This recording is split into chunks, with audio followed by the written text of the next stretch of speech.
Hey, good morning. This is Joe from Citrus County Porch Life, bringing you a daily word for men for December 27, 2024, Friday. And the word for today is chosen. The Lord said to Samuel, "Don't look at how handsome Eliab is or how tall he is, because I have not chosen him."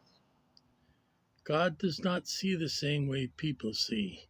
People look at the outside of the person, but the Lord looks at the heart.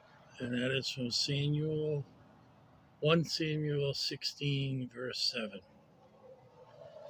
He was taking care of the sheep at the time, and it was what he did well. The lambs were frolicking in the fields as usual. The old ewes were grumpy, and the ram lay watching and chewing, always chewing. He was like a fat king in his own mind. But it was really because the boy did his work well. The boy had taken care of large predators and saved his flock many times.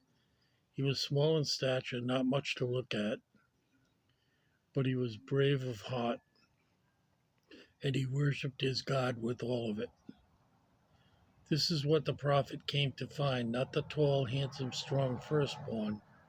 He took the last one to be presented, the one more like a servant who tended sheep while an important guest arrived. God does not choose based on human standards. He doesn't look for what we think is best.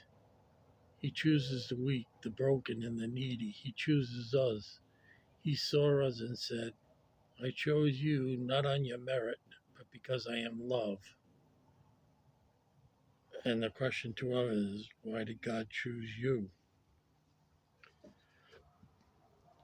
Well, this quote, Saul finds out that he's going to be replaced as king.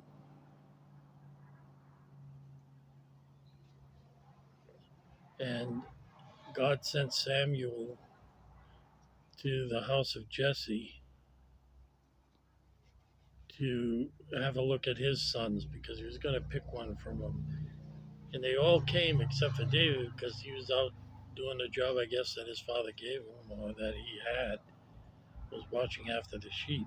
So he wasn't immediately available. But Samuel waited. And yeah, he wasn't the tallest, but it does say he was good looking. So, I mean, this was not much to look at. Maybe the writer's opinion. He wasn't tall, that's true.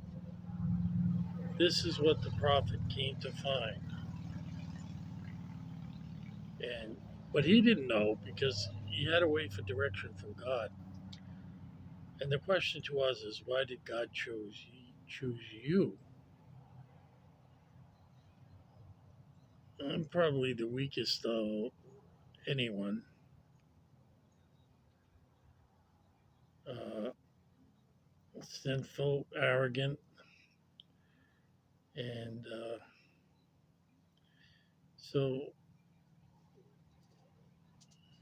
God has His own reasons for picking people, just like people would have overlooked David.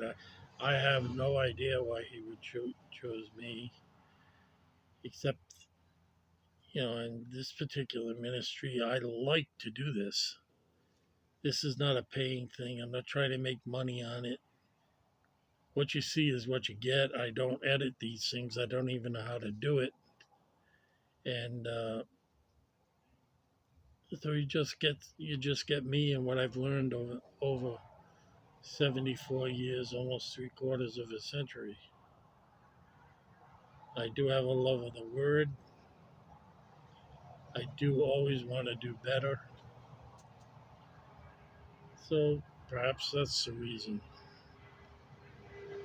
Maybe I'll never know to the next world where all will be made known. Why me?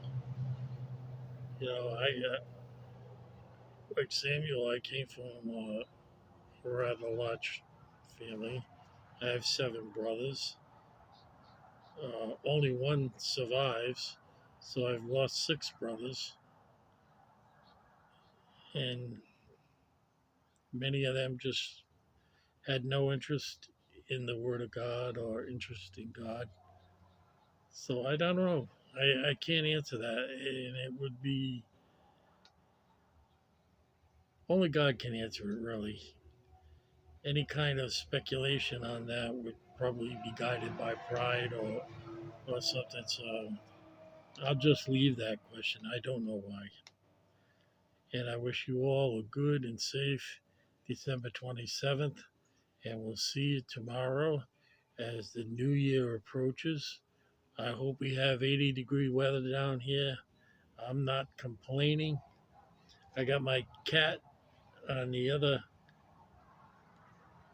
chair, the other wicker chair.